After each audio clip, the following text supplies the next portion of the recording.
poucos municípios tem um local que tu consegue enxergar o rio desse tamanho, metade da cidade, o centro da cidade, lugares turísticos, locais turísticos, e que tu também consegue verificar ao mesmo tempo a pobreza que te impede aqui, por causa da segurança, de acessar esse local. A população de Porto Alegre, essa característica do povo de Porto Alegre de viver bem, né? É um povo que trabalha e que vive de forma alegre, né? Apesar das dificuldades que nós temos, apesar da desigualdade que nós temos aqui.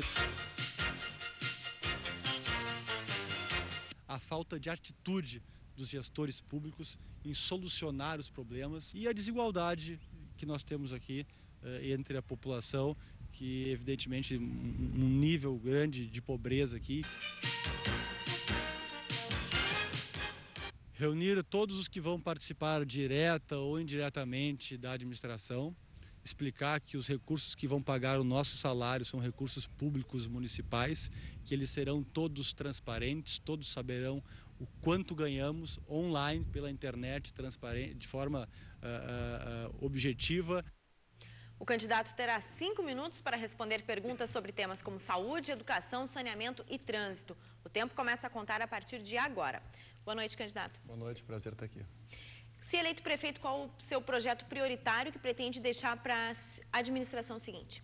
Nós temos uma necessidade um tanto quanto urgente em Porto Alegre, que é porque aquelas pessoas que mais precisam do Estado sentem primeiro, né, que é a questão da saúde. A saúde em Porto Alegre tem muito que evoluir. Nós estamos filas aí de dezenas de milhares de pessoas aguardando um atendimento nos postos de saúde. E, ao mesmo tempo, nós temos outras dezenas de milhares de consultas e de exames que são marcados e são feitos e não são retirados, e consultas que nós não temos lá, efetivamente, os nossos pacientes, né? Porque o nosso sistema de saúde hoje ele não é interligado. Não se pode ter saúde, um sistema de saúde organizado, se os dados da gestão da saúde não são informatizados e interligados. E também não podemos cuidar da saúde do cidadão se nós não temos um histórico da sua saúde. Veja bem, nós temos um histórico do contribuinte, da pessoa física e da pessoa jurídica, mas não temos um histórico da saúde ou da falta de saúde do nosso cidadão. Mas os recursos viriam de onde para a área da saúde? Mas isso é bastante acessível. Nós temos a maior rede de fibra ótica municipal aqui em Porto Alegre, de todos os municípios do Brasil. E nós não interligamos os computadores dos nossos postos de saúde com os nossos hospitais, com os nossos centros integrados de atendimento. Questão segurança pública, que afeta todos nós, principalmente os porto-alegrenses. O PSDB também governa o Estado. Hoje nós temos aí o menor efetivo da Brigada Militar da história.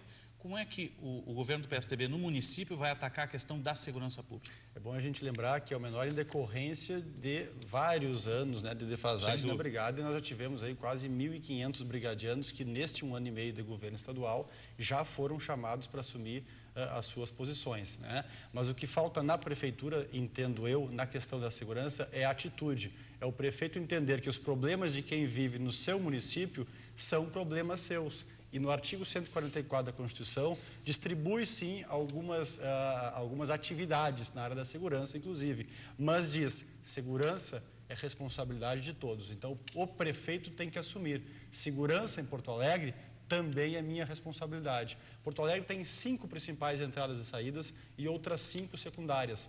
É uma cidade, é um município razoavelmente fácil de controlar o que está entrando e saindo. Mas nós temos, vou repetir, a maior rede de fibra ótica municipal do Brasil. Mas na prática, como é que assume essa segurança? É a Guarda Municipal? O prefeito pode ter a inserção?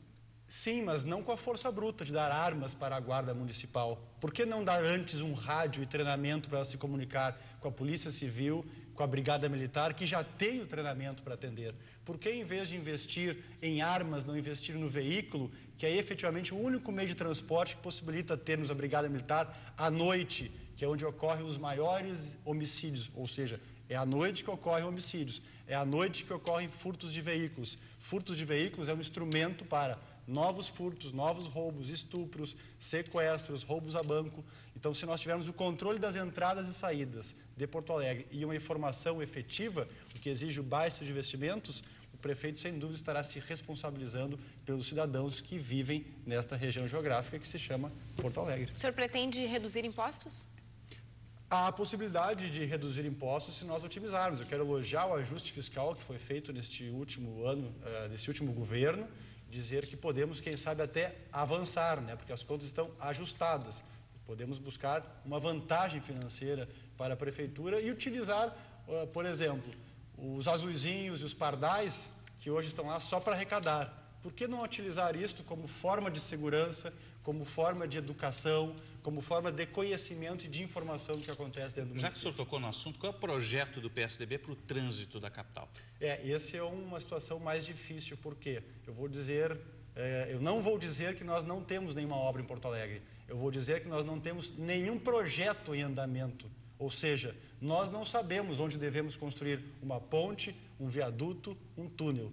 Imediatamente o que se pode fazer é utilizar a onda verde nas sinaleiras, é se utilizar sinaleiras inteligentes e depois tentar se acabar com as sinaleiras, né? Porque ao invés de pontes, viadutos elevadas, nós colocamos sinaleiras em Porto Alegre. Só na perimetral nós temos 69, quase 70. Isso dá uma sinaleira a cada 300 metros. E nenhum, vou dizer de novo, não é nenhuma obra, nenhum projeto em andamento de um viaduto, de uma elevada. O senhor confirma a presença no debate amanhã aqui na Band? Estaremos aqui com muito prazer. Obrigada. E em instantes, Nelson Marquesan Júnior será o entrevistado da Rádio Band.